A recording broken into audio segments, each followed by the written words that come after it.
Bonjour Nathalie Kosciusko-Morizet. Bonjour. Alors 200 salariés étrangers au moins, venus d'Espagne, de Pologne, de Tchéquie, travaillent sur le chantier de la COP21 au Bourget. Bon, c'est légal, mais est-ce que ça vous choque ? Écoutez, oui, en fait, c'est toujours choquant à découvrir, même si, comme vous le dites, c'est légal. Et surtout, moi, j'aimerais être sûr que les entreprises ont tout fait dans le cadre du droit pour les donneurs d'ordre pour tenter de privilégier les entreprises locales. Moi, je prends un exemple. Il y a des choses qui sont en effet légales. Il y a un droit qui est très encadré au niveau européen. Et puis, il y a des moyens de le contourner. Contourner ? Oui, disons-le.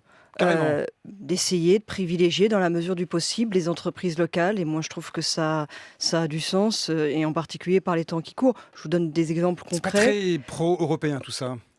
Écoutez, on contourne. Voilà, on est dans une situation dans laquelle on a un chômage important en France et tenter de donner, voilà, quand il y a un grand événement, quelque chose, tenter de faire en sorte, ou un grand chantier, de faire en sorte que ce soit des entreprises locales qui puissent d'abord bénéficier, je trouve ça assez normal, je trouve ça assez logique. Et je vous donne un exemple concret que j'ai pratiqué comme ministre. Vous voyez, je vous sors avez du bois. contourné en tant que ministre. Ouais, je vous le dis. Je vous donne un exemple concret sur des chantiers du type TGV, par exemple. Grandes infrastructures. En fait, oui, vous avez des normes européennes et puis vous avez la possibilité, et c'est complètement légal, de mettre dans le cahier des charges des entreprises des contraintes du type faire de la place, par exemple, à des personnes en situation d'insertion. C'est complètement légal parce que ça s'appelle mettre des normes sociales particulières, en fait, dans le contrat.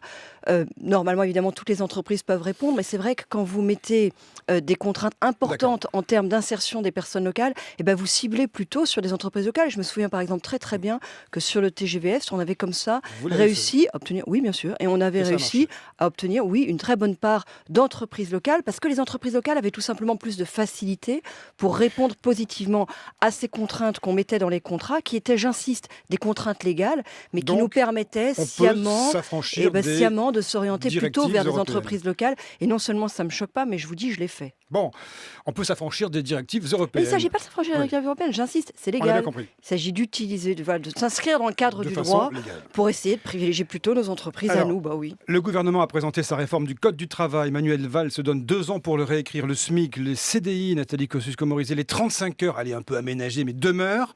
Vous auriez fait quoi, vous ? D'abord, j'aurais fait quelque chose. Comment ça ? Parce que n'y a rien dans sa réforme. Enfin, écoutez, on ne comprend même pas. Ça devait être initialement présenté il y a 1 semaine. Et puis, on a décalé la présentation de la réforme du Code du travail.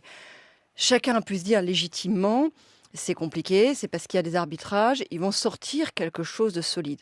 Et finalement, il n'y a rien.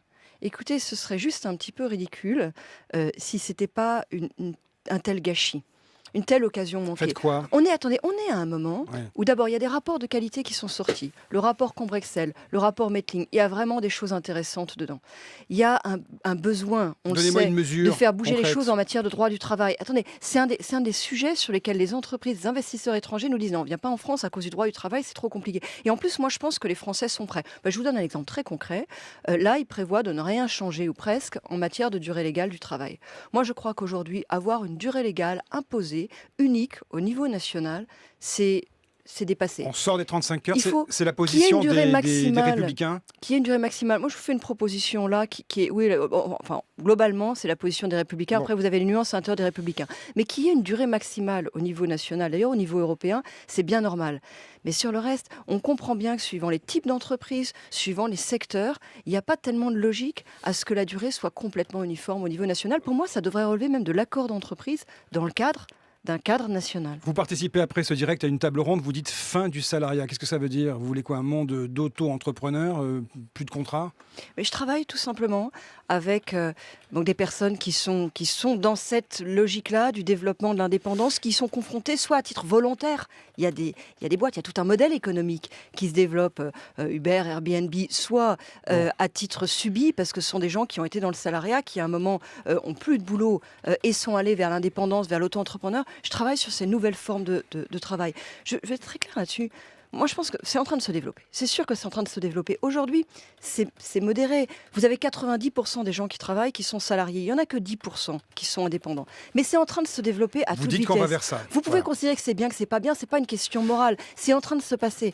D'une certaine manière, ceux qui dénoncent l'ubérisation de la société, moi, je les entends. Ils craignent quelque chose. Je comprends bien. On peut avoir des craintes. En effet, ça déséquilibre notre système, y compris notre système de protection sociale. Mais c'est en train de se passer. Et le rôle de l'État et le rôle des politiques, c'est de le regarder en face. Vous voyez, moi, je ne veux pas revivre la guerre entre Uber et les taxis. Ça faisait des années qu'on savait qu'il y avait un problème. Et en fait, l'État n'a rien fait. Et on s'est retrouvé avec à la porte-maillot des taxis qui renversaient des Uber. Ça ne légitime pas la violence que l'État ait rien fait, on est bien d'accord. Mais la responsabilité de l'État, c'est d'anticiper. Et il y a des choses simples à faire. Création d'un statut général du travailleur indépendant.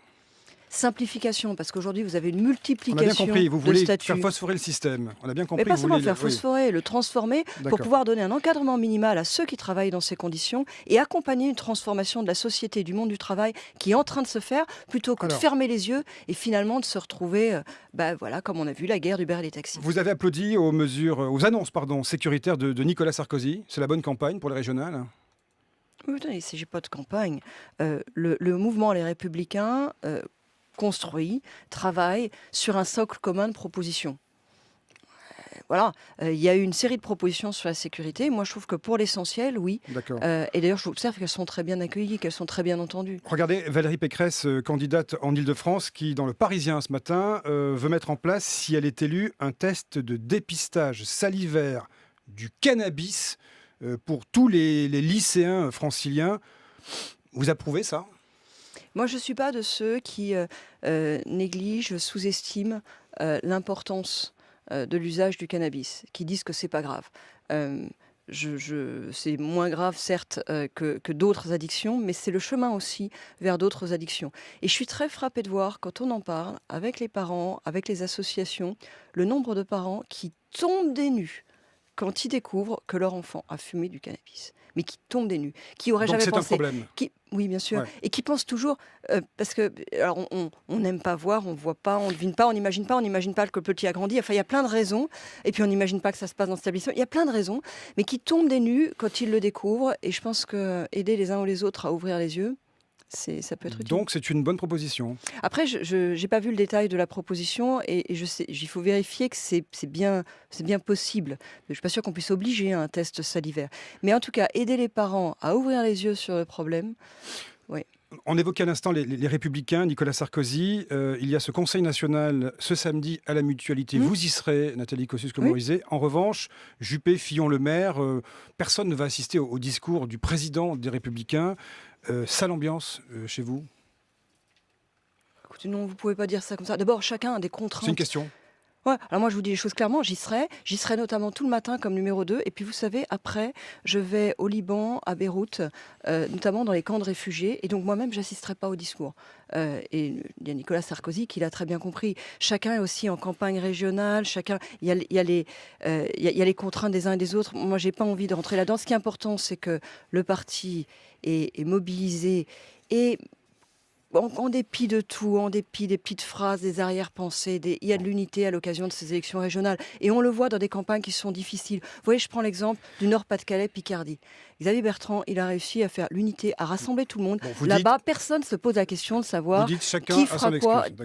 Qui fera quoi derrière à l'occasion des primaires. Mais je le dis, disons les mots franchement, parce que ce que vous dites finalement, c'est que les gens seraient déjà dans la campagne des primaires et pas dans la campagne des régionales. C'est pas ce que je vois sur le terrain. Moi, c'est pas ce que je vis sur le terrain. Nous avons ouvert cette interview. Et ça ne veut pas dire que c'est une campagne facile. Nous avons ouvert l'interview sur la COP 21. Vous dites toujours connard, pardon, je cite ce mot, c'est un mot français après tout, pour les climato-sceptiques.